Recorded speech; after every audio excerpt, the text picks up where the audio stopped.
भाई रिक्शा नहीं भाई नहीं घोड़ा टाइम की हेलमेट पायो कोई नहीं खैर हेलमेट तो नहीं घोड़ा टाइम अपना काम कर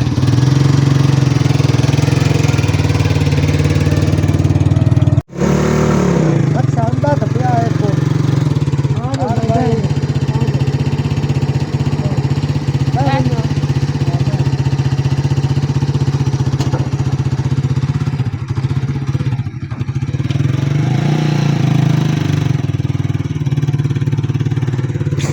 डक्की जा भाई डक्की नहीं भाई नहीं डक्की भाई नहीं भाई नहीं बोला